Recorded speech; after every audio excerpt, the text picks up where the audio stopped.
Welcome back to the channel. I hope my hat doesn't lose me any followers. I actually have not been watching football this season because we don't have TV service yet, but I understand my Steelers are off to an excellent start, so go Steelers. Fun fact, there's a Steelers bar in like every city in the world almost. But today I'm going to be talking to you about something that is completely unrelated to American football. As I indicated last time, I'm going to be making a video about my itinerary through the last region the last autonomous community or region that you'll be walking through in Spain as you approach Santiago de Compostela. In Spanish, in Castellano, it's the Spanish spoken in most of the continent, but funny enough, not the official language of the region where you'll be. It's called Galicia, or in English, Galicia. And that'll be a theme today. I'm going to pronounce the names in what I consider proper Spanish, but then I'll also pronounce them in English so you guys can try to find them as you're looking them up. Why do I think it's important to talk about this itinerary on its own? I would say it's because this is the region that I think has the potential to disappoint the most people. Even if you start on the Camino there, or if you've been doing the Camino since France, or really from any other place, because as I mentioned in my last video, you only have to walk the final 100 kilometers of the Camino to get a certificate of completion. And that just happens to fall in this Galicia region. Most people start in a city called Sarria.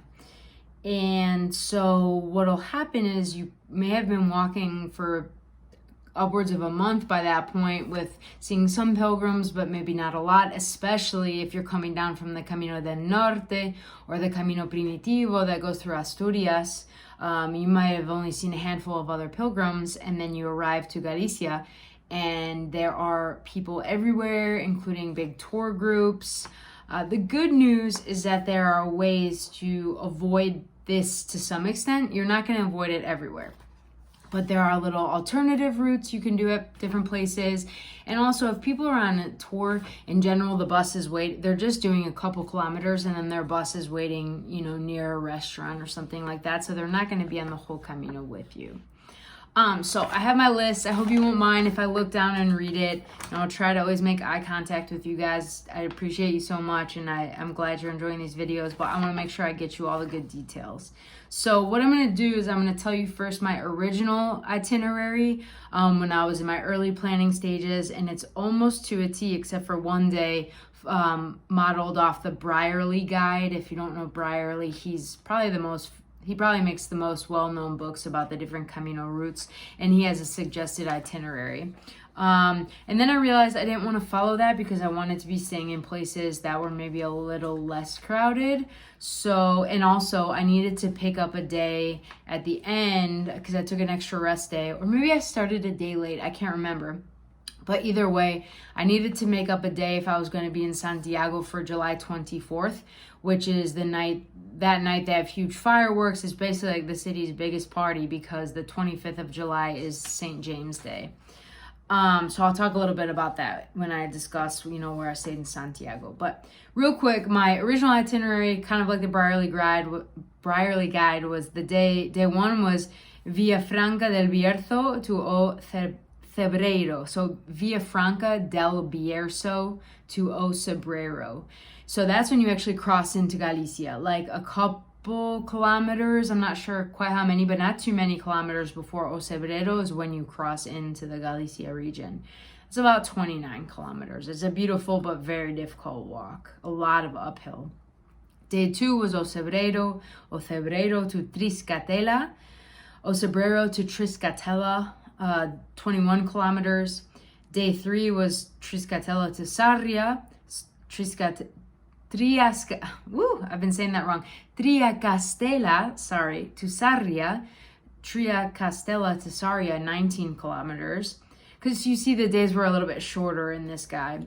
Day 4, Sarria to Porto Marin. Sarria is where I mentioned most people who are doing just the last portion start. So Sarria to Porto Marin, that was 23 kilometers. Day 5 would have been Porto Marin to Palas de Rey, Porto Marin to Palas de Rey, 25 kilometers. Day 6 would have been Palas de Rey to Arsua, 29 kilometers. So the Brierley guide actually stops in Ribadizo, which is right before Arsua. It's about 26 kilometer day. Day 7 would have been Arsua to Pedruso Arca, or sometimes known as Pedruso. And a good note on that, guys, in Galicia, sometimes these cities have multiple names in the Gallego, the official language of that region, as well as in Spanish or Castellano. That would have been only 19 kilometers. And then day 8 would have been the final day, Arca, or O Pedruso, to Santiago de Compostela. That would have been 20 kilometers. So as I mentioned, I needed to pick up a day. But interestingly enough, in that last stage, it's so true what they say about your body, like, acclimating to the Camino. I remember the middle of my Camino in the Meseta when I had blisters, like weird blisters. I need to make a video about my pinch blisters because I couldn't find any resources on this. I was having a meltdown. I was like, I cannot do this for the rest of my Camino. In Galicia, I never wanted any day except for one where I was exhausted and I ended early. I'll mention that. I didn't want any days to end. The scenery, the landscape was beautiful. The weather was in general pretty cool. Not always, but cool. I found it to be really peaceful and I just wanted to keep walking every day. So those were some of the later days and the longer days that I walked. So day 1 of my Galicia itinerary was the same as what I had originally planned. Villafranca del Bierzo to Ocebreiro. So 30 kilometers. It's hard, as I mentioned, a lot of uphill portions. Okay, I stayed in a place called Casa Campelo, Campelo. It's right in the center of town, whereas the municipal albergue is a little bit further. They have private rooms. I think they have 4 private rooms with double or queen size beds and private baths. And then they have 1 shared accommodation room. I think it's like 5 or 6 sets of bunk beds. They have clothing lines out back. They do not have a kitchen. So there are a couple restaurants right in town, and I think it's a great place to try traditional Galician cooking. So I had no problems with that place. I mean, I paid more because I had a private room. I think it was 40 euros maybe, but I was okay with that. I stayed at private rooms a couple times on the Camino when I felt like I needed extra sleep. All right, day 2 was Ocebreiro to Samos. Samos, this is probably one of the key variants you can do on the Camino. It takes you a little bit further south. It's longer. It was another 30-kilometer day. It was a beautiful route. It was so green, so peaceful. I did not see... I think when I broke off, I don't think I saw any other pilgrim as I was approaching Samos, and it was several kilometers from the last town, which might have been Triacastela. I stayed at Albergue Albaroque. I highly recommend going to Samos. It's the last bit of peace you may get before the Sarria madness, at least for a little while.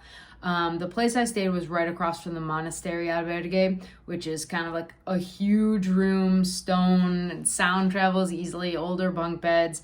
I paid 20 euros for a private room. It had a shared bathroom, but I did not see anybody else. I was like the only person on my floor. Kind of had a little bit of like a dormitory feel, but the room was big. I, again, liked having my own room, easier to pack up in the morning for sure.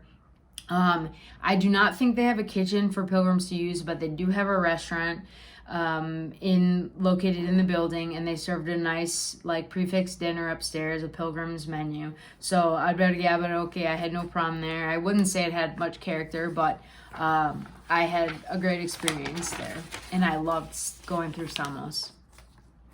Day 3 was Samos to Mercadoiro. So oiro, that's a sound you hear a lot. I think it's similar to Portuguese sounds, and Galicia sits right on top of Portugal. And I stayed at Albergue Mercadoiro, Mercadoiro. So what was cool about this was a few things. It was at the 95-kilometer mark, so that meant I was hitting the 100-kilometer mark toward the end of my walking day.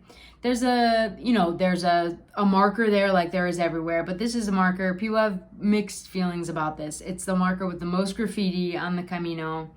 And the graffiti didn't bother me. I took a picture with it. I did not write on it. But I passed there on my own. I think it's more of a place that people tend to pass in the morning as they're leaving Sarria or somewhere else. And there can be a wait to like take your picture there. So I liked approaching it later in the day. And then this Mercadoiro place, I had not planned where I was going to stay. And I saw the space as I was walking by, and I absolutely loved it. They have a big terrain. They have like Adirondack and lounge chairs set out in the grass with a beautiful view. They had, let's see, it looks like they have 36 beds online. Anyway, it says that they do have some private room options. I was in a shared room. I think there were maybe 5 sets of bunk beds. There are separate women's and men's bathrooms, which I know some people prefer. As I said, there's an amazing lawn, and then there's a great restaurant too. I ate kind of like a late lunch snack, and then I ate dinner there. And in Galicia, a lot of these places, unless you stay, in the main spots that Brierly recommends, these are tiny, tiny towns or hamlets. They're not even towns. So it's nice when the restaurant is right there. I had an amazing experience. If you want to know more about that place, check out my video where I talk about hidden gem albergues on the Camino. The Albergue Mercadoiro was one of them. I really liked that place. So day 4 was Mercadoiro to San Julián do Camino. And that's spelled, Julián is spelled with an X. So it might be pronounced Exulian. I'm not sure. I think that's a Gallego spelling. And I stayed at Albergue o Abrigadoiro, not to be confused with Albergue Mercadoiro from the day before. So Albergue o Abrigadoiro. That's what you want to look for. It has about 18 beds, and the rooms are there are 4 or 6 beds. I stayed in a great room with a couple of friends that I would see on and off. So we had a room of 2 sets of bunk beds, so 4 beds. We had our own bathroom. The beds were super comfortable. They had really nice provided bedding. I think it was probably it was like the plush, wonderful comforter. We stayed in a smaller building, and across the way was the bigger building with a kitchen and some other rooms.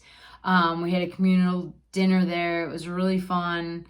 Met a guy who was doing the Camino backwards, which I always think would be very interesting. Probably, if I did it that way, I'd probably wear a t-shirt that said, "I know I'm going the wrong way," because everyone wants to tell you you're going the wrong way. But yeah, I really, really enjoyed that place. It was another really cute spot, really relaxed, really chill. Highly recommend. And that was one of my longer days. That walk was actually over 32 kilometers, and the day before, sorry, I think I forgot to mention, was almost 29. So as you see, I was doing longer days, but it didn't feel like it. I was having such a great time. Until day 5, I did from San Julián do Camino to Castañeda. The nye sound is like the little squiggle over the N. And that was only about 20 kilometers. Again, I had not planned anywhere I was staying on this route except for in Santiago. So it was kind of just seeing how I felt each day. I felt, for some reason, absolutely exhausted that day, just totally exhausted. I stopped in Melide and had an amazing octopus lunch and a beer, and then after that I could not get my juice going, so I stayed at a really small place called Albergue Santiago. Every pilgrim passes by it, so I passed by it. I stopped in. They had 1 bed left in their bunk room, and so they have a room that has 4 bunks. It's a big room, and then they have a room that is like a private room for a couple or whomever. It has a twin, like a full or double or queen size bed, and then a shared bathroom space. So it's nice to have a smaller space.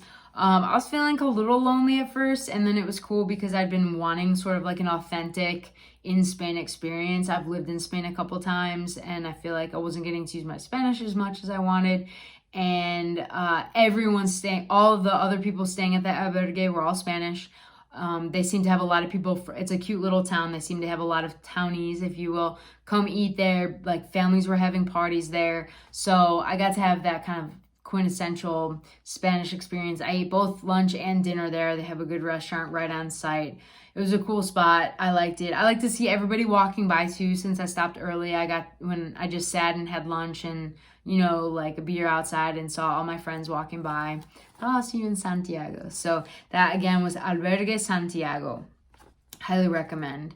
day 6, second to last day. This was from Castañeda to Santa Irene. I did not know where I was going to be stopping before Santiago, but I had heard people starting to freak out, saying that there were no rooms left. So the main town people, as I mentioned, stop in is Pedruso, or I think it's also called Arca. And I didn't really want to stay there, so I saw Santa Irene. They had they have a private and a public albergue. I think they both have the same name, Albergue de Peregrinos, so Pilgrims Albergue. And that was a 22-kilometer day. I'm really happy I stayed there. I stayed there with 2 friends, 2 cousins that I walked a lot with. They have a main room downstairs, which has maybe like 8 sets of bunk beds. And then upstairs, they have a private room. Not private, so the staircase leading up to it, it's open, but there are 4 non-bunk beds. So we were up there, just the 3 of us, and actually no one else came, so it was almost like a private room. They have nice modern facilities, bathrooms and everything. They have a nice outdoor space. They do offer a communal dinner. We didn't eat it. We just wanted to go to this bar across the way and kind of celebrate our last night on the Camino. And definitely had a few too many drinks for our 5 a.m. wake-up call on our last day. But I really like that place. So again, that was the Albergue de Peregrinos in Santa Irene. Irene. Santa Irene. And then the last day, day 7, was Santa Irene to Santiago. So that is the one place on the trip that I had actually booked ahead, because as I mentioned, I knew my goal was to be arriving on the day before the day of St. James, Santiago. And everything was getting booked up. They didn't really have a lot of reasonable options left, especially right in the city center. So I found a place called the Pensión Residencia La Paz. It was about a 22-kilometer day, by the way. We took a long time getting there. We just savored it. Where I stayed, La Paz, was about 10 minutes walk south of the cathedral. It was right outside the main city center. I actually ended up really liking that a lot because there was noise until really late in the city center. So once the fireworks were done and everything, I was able to go back and get a peaceful night's rest. It was an easy walk. And I stayed in Santiago a couple of days. I mean, it was 10 minutes to walk to the cathedral. I had a private room and a private bathroom. It was a very small room. And I had to pick up my main suitcase from my prior European travels for that. So it was a bit tight, but it was totally comfortable. I think it was a twin bed, but it worked out perfectly for me. I mean, that's the one place if you're looking for that type of accommodation, cheap, a little bit, like right by the city, but not exactly in the city, I would recommend it. But I think Santiago probably has a lot of cooler places with character you can stay at. But yeah, I would stay there again if I needed to. So that is my Galicia itinerary. If you need me to write out, I'll try to write in the comments the actual names of every place I stayed. I hope you stuck with me for the video. I think that's one of the things that causes the most anxiety, is trying to figure out where exactly to stay. And especially near the end when everybody's jumping on, and I found that a lot of groups had made a lot of bigger groups had already made reservations, so places were full. It's just nice to have some ideas about where else to stay. I still highly recommend not booking ahead if you're either walking alone or walking with 1, maybe 2 other people. If you're not a super slow walker, if it doesn't bother you to maybe have to take a taxi ahead or something like that. But check out my video where I talk about if you need to book ahead on the Camino de Santiago. And as always, muy buen camino, guys. Thanks for watching.